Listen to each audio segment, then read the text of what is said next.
Olá pessoal do oitavo ano, tudo bem com vocês? Tranquilo? Gente, hoje eu venho falar com vocês sobre a minha segunda aula de independência dos Estados Unidos. É importante dizer para vocês que na aula passada nós comentamos sobre como que funcionavam essas 13 colônias. Comentamos com um pouquinho também falando sobre o que seria a política imigratória dos Estados Unidos, e eles foram construídos sim por imigrantes. E ainda, vocês viram também comigo que houveram algumas leis e algumas situações, como a Guerra dos Sete Anos, que determinou com que as 13 colônias tivessem que pagar o prejuízo dessa guerra para a Inglaterra, sendo que essas 13 colônias nem tinham participado dela. Então, hoje vocês vão começar a ver comigo que a Inglaterra não vai admitir que as 13 colônias fiquem satisfeitas com esses impostos, com essas leis.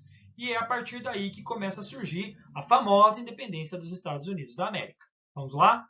Quando as 13 colônias começaram a ficar insatisfeitas com a cobrança de impostos, a Inglaterra ficou sabendo da situação. E quando a Inglaterra fica sabendo da situação, ela fala assim: não, negativo, nós iremos sim continuar cobrando impostos. Tanto que a Inglaterra, sabendo de que os próprios colonos das 13 colônias não estavam gostando disso, eles começaram a impor algumas leis cada vez maiores, cada vez mais cobrando imposto para o pessoal das 13 colônias. Resultado: olhe lá, as práticas mercantilistas do controle da economia colonial geraram três principais leis. Ou melhor, quatro, porque você vai ver uma outra logo em seguida. A primeira lei que eles fizeram foi a chamada Lei do Açúcar, do ano de 1764. Eles imporam um pagamento de tarifas alfandegárias sobre a importação do melaço, do vinho, do café, da seda e do linho. Ou seja, eles falam assim: vocês querem esses produtos? Beleza, só que a gente vai colocar uma carga de imposto maior, tá? 13 colônias. E é óbvio que as 13 colônias começaram a não gostar, porque eles sabiam principalmente que cada vez mais eles estavam andando com as próprias pernas, e as 13 colônias viram que eles estão subindo cada vez mais o preço para dificultar o nosso desenvolvimento. Então, qual que é a ideia? A ideia, principalmente aqui da Inglaterra, é subir cada vez mais o imposto dos produtos e fazer com que as 13 colônias comprem eles. Essas tarifas alfandegárias, só para vocês entenderem, uma alfândega pessoal é como se fosse, entre aspas, dentro de um aeroporto chamado de imigração. Você passa na alfândega e você vai taxar o imposto sobre o produto. Melhor, vou falar para vocês. O Paraguai, quando vocês vão ali para a região de Cidade del Leste, vocês vão ver ali a Ponte da Amizade. E lá existe uma coisa chamada de aduana. O que é isso? É um posto da polícia ali naquela região que fica fiscalizando quem entra e quem sai, com quantidade de produtos. Dependendo da quantidade de produtos que você tem, você vai realmente ver se vai ter um imposto maior, se vai ter um imposto menor, se não vai ter imposto nenhum, como é o caso do Paraguai, e por aí vai. Tá? Então, assim, a tarifa alfandegária era a seguinte: a mercadoria saía da Inglaterra e chegava nas 13 colônias. Ela parava no posto e aí os ingleses faziam o seguinte: ó, o produto saiu com esse valor, mas aqui vai ser cobrado uma taxa a mais desse valor. Beleza? Então, assim era o chamado a lei do açúcar. Os produtos que envolviam principalmente esse processo aí. E depois, em seguida, logo no ano seguinte, a lei do selo, a Inglaterra impôs sobre eles. A lei do selo, pessoal, era uma lei que colocava a imposição sobre os textos legais e impressos. Ou seja, eles tinham que exibir um selo de autorização real da Inglaterra.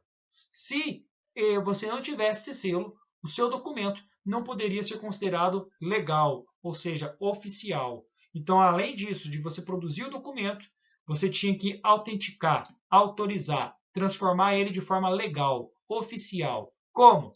Comprando um selo da Inglaterra e colocando este selo justamente no documento. E por último, a lei do chá. Esta lei, ela concedeu o monopólio do comércio e a distribuição de chá para a Companhia das Índias Orientais. O que era isso? A Companhia das Índias Orientais, ela era da liderança da Inglaterra. E eles falavam que haveria um monopólio do comércio e da distribuição de chá para essa companhia. Se vocês, colonos das 13 colônias, estão produzindo chá, beleza. Só que vocês só devem comercializar eles com quem? Com a Companhia das Índias Orientais. o que dificultava o comércio dessas 13 colônias com outras regiões. Resultado, eles não vão gostar dessa última lei. E é o que vai determinar daqui para frente o que seria a quarta lei que os ingleses iriam colocar, impondo para as 13 colônias. Essa lei do chá, em 1773, criou um episódio chamado de Boston Tea Party, que é a chamada de Festa do Chá de Boston. O que aconteceu? Em 1733, colonos, olha só o que eles fizeram, disfarçados de indígenas, eles lançaram ao mar um carregamento de chá de 3 navios ingleses. Então o que eles fizeram? Tá, beleza, vocês querem que a gente comercialize com vocês, ingleses? Tudo bem. Então a gente vai comercializar. Só que daí, sabendo do prejuízo que eles teriam, porque eles jogaram o preço lá embaixo, o preço do chá das 3 colônias, eles simplesmente fizeram o seguinte, eles entraram disfarçados de indígenas no porto, entraram ali nos navios e simplesmente jogaram todo o chá no mar. O chá que iria para os ingleses. Lembre, os ingleses gostam de chá, pessoal. E aí o que aconteceu? Eles simplesmente jogaram todo o chá dos ingleses no mar. Por isso que ele é chamado de Festa do Chá de Boston, que mostra ali o que seria esse processo de insatisfação das 13 colônias em relação às medidas que a Inglaterra estava começando a colocar para eles, falando, olha, quem manda aqui é a gente, tá? É a Inglaterra, não é vocês. Resultado, os ingleses ficaram sabendo do episódio e aí eles criaram a quarta e última lei, a famosa Leis Intoleráveis, onde eles decretaram o fechamento do porto de Boston e do comércio e a ocupação da colônia de Massachusetts por tropas reais. E é aí que a coisa começa a mudar de contexto radicalmente. Por quê? Porque os ingleses, sabendo dessa situação, começaram a impor essas leis e as 13 colônias, insatisfeitas com as leis intoleráveis, começou a falar no seguinte: se nós não podemos caminhar por nossa própria conta, ou a gente fica seguindo para o resto de nossa vida o que a Inglaterra está fazendo, que são essas leis, ou a gente começa a fazer independência. É aí que surgem as ideias iluministas colocando isso na cabeça do pessoal das 13 colônias.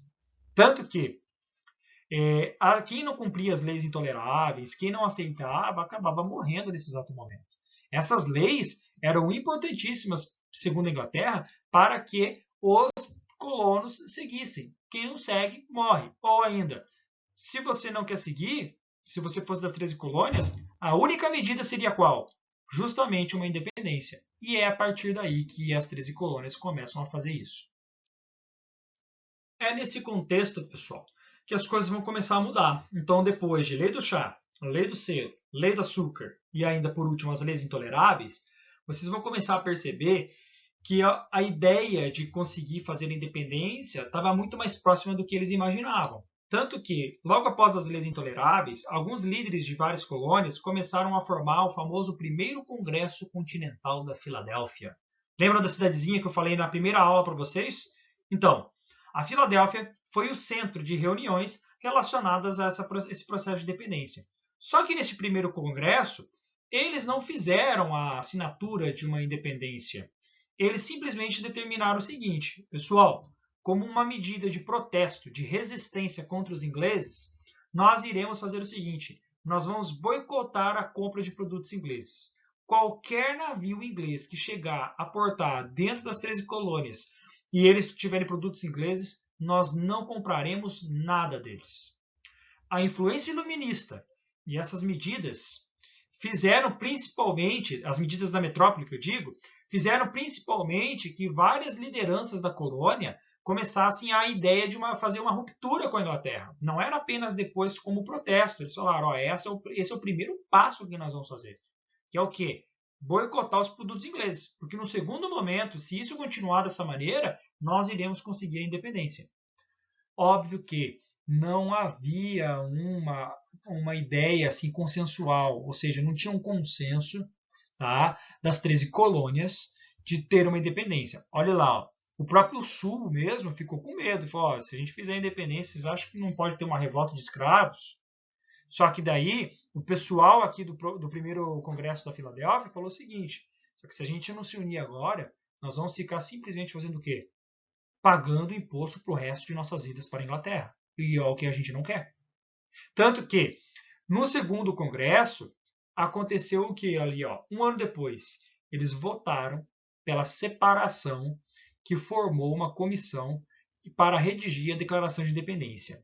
É no segundo congresso da Filadélfia que existe a assinatura de Declaração de Independência, no famoso 4 de julho de 1776, tá? Que é considerado a data de independência dos Estados Unidos, quando eles assinam a Declaração de Independência e simplesmente eles começam a fazer esse processo de se separar de fato da Inglaterra. O 4 de julho, pessoal, sim, ele é comemorado pelo cidadão estadunidense. É um sentimento patriota deles, tá? É um sentimento nacionalista deles, de forma muito bem clara e muito bem evidente. Eles comemoram o 4 de julho de 1776. Tanto que, aí você pensa assim, tá, mas e daí, professor? Eles simplesmente assinaram e se tornaram separados? Óbvio que não. Por quê? Olha só, a Inglaterra fica sabendo, a notícia chega, e eles chegam com a seguinte notícia: olha, as 13 colônias lá não aceitaram as propostas de vocês, não aceitaram as leis, e eles assinaram uma lei de separação. Tá? A Declaração de Independência dos Estados Unidos foi assinada. E o resultado foi qual? A Inglaterra, é claro que não vai deixar por menos. Ela simplesmente vai fazer o quê? Ela vai sim fazer uma guerra. A guerra pela independência. Os Estados Unidos da América nasce de uma guerra, pessoal. Existe um sentimento nacionalista por causa disso. Ele nasce de uma guerra. Então, o que acontece? Essa guerra contra os ingleses, ela se estendeu até 1783, quando a coroa britânica reconheceu a independência das 13 colônias. Essa guerra, ela se estende, olha só, de 1776 até 1783. Então, são 7 anos de guerra, tá? E aí, essa guerra mesmo é de colonos, ou seja, de gente das 13 colônias, que lutaram contra os jaquetas vermelhas, que era a cor do uniforme da Inglaterra, tá? E aí, no final, houve, tá, a vitória. Mas não deixo de falar aqui para vocês. Anote no seu caderno uma coisa importantíssima. Sabendo da situação, a França, a principal inimiga, adversária dos ingleses, ela simplesmente apoiou as 13 colônias a se tornarem independentes. Então, o que aconteceu?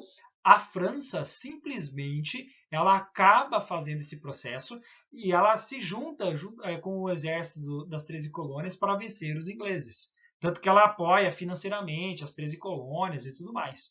Resultado, diante disso, a Inglaterra acaba cedendo, reconhecendo a independência das 13 colônias no final da guerra. E, por fim, tá, a própria França entrega, né, um presente que veio em 350 peças em um navio, em uma embarcação, que chega na região de Nova York, que era também conhecida como Nova Inglaterra, e eles montam esse presente lá na Bahia, no bairro de Manhattan, tá? Que é a famosa Estátua da Liberdade. Tá? A liberdade, um conceito iluminista. Este conceito, este ideal de liberdade, é um dos ideais que estavam presentes em toda a guerra, em toda a declaração de independência, de liberdade, igualdade e fraternidade. Tá? Pode perceber também que as cores da bandeira da França, elas são as mesmas cores da bandeira dos Estados Unidos. E as cores da bandeira da França também simbolizam os ideais de liberdade, igualdade e fraternidade, assim como também dos Estados Unidos da América. Beleza? Pessoal, era isso que eu tinha que trabalhar com vocês. Após a declaração de independência dos Estados Unidos, ele se torna o primeiro país a se formar independente, e depois disso começa a surgir a ideia de que, se os Estados Unidos é independente, por que não o restante de toda a América? E é aí que a coisa começou a mudar daqui para frente. Beleza? Gente, qualquer dúvida nós estamos aqui à disposição. E é importante também falar para vocês que façam os exercícios, façam as atividades e não esqueçam, por favor, de trabalhar todos esses slides, todo esse material gravado. Tá? Tem gente que talvez esteja pegando talvez os últimos slides, mas não esqueça que a gente está trabalhando com vocês desde a última quinzena de março. Então, gente, por favor, Vamos lá fazer as atividades. Não esqueçam das correções, tá? Por favor, também façam essas correções de forma correta. E aí, qualquer dúvida, nós estamos à disposição no Google Class. Beleza? Um abraço para vocês e até mais. Tchau, tchau.